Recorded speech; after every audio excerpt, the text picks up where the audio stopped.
अगं bye bye bye bye, ही थेर चालेत का इथं बसून? ही काय आहे? काय थेर चालल्यात तुझी? तुला एकदा सांगितलेलं कळत नाही? अभ्यास करायचं नाही म्हणल्यावर आणि ही काय घालून बसलीस? आपल्या घरात डोक्यावर पदर लागतोय. पण सासूबाई, काय प्रॉब्लेम काय आहे? अहो, मला खरंच डॉक्टर व्हायचंय. माझं लहानपणापासूनचं स्वप्न आहे की मला डॉक्टर व्हायचंय. अगं बाई, बघितलंस ना स्वप्न? माझा ते मनातच दाबून ठेव. इथं दाखवायची काही गरज नाही. अहो सासूबाई, पण काय प्रॉब्लेम काय आहे? मी जर शिकले तर तुम्हाला काय प्रॉब्लेम आहे? चांगलंय, आता तू डॉक्टर होणार आणि लोकांना तपासाय बाहेर जाणार आणि घरची दोन्ही वाणी कोण म्या करायची का? आपल्या घरच्या सुना कोण शिकलेल्या नाहीत. घरच्या सुना काय भावकीत कोण शिकलेलं नाही. अहो सासूबाई, भावकीत कोण शिकलं नाहीये, घरात कोण शिकलं नाहीये, म्हणून मी शिकायचं नाहीये का? शिकायचं असेल ना तर बॅग भरायची आणि बाहेर जायचं.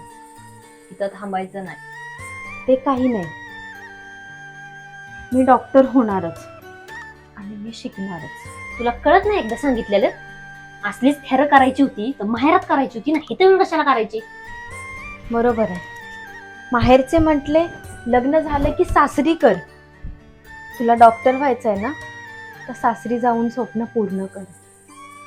आणि इकडचे म्हणतायत की माहेरी करायचं होतं. वा, ए, पुढचं बोलू नकोस. ही सगळं गबाळ आवर आणि कामाचं बघ. काम पडले ती. काय जन्म आहे ना माझा?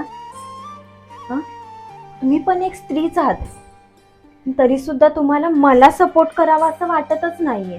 ए, ही असली थेर मला नको सांगू. शिकायचं नाही म्हणल्यावर नाही शिकायचं. ठीक आहे, नाही शिकत नाही. अगदी तुमच्या मनासारखं करते. पण एक सांगू, अहो पक्षी सुद्धा ना एक दिवस स्वातंत्र्यासाठी उंच भरारी घेतात की त्यांना आकाशात उंच उडायचं असतं. पण आम्हा मुलींना ना सासर आणि माहेरच्या पिंजऱ्यातून मेल्यावरच मुक्तता मिळते.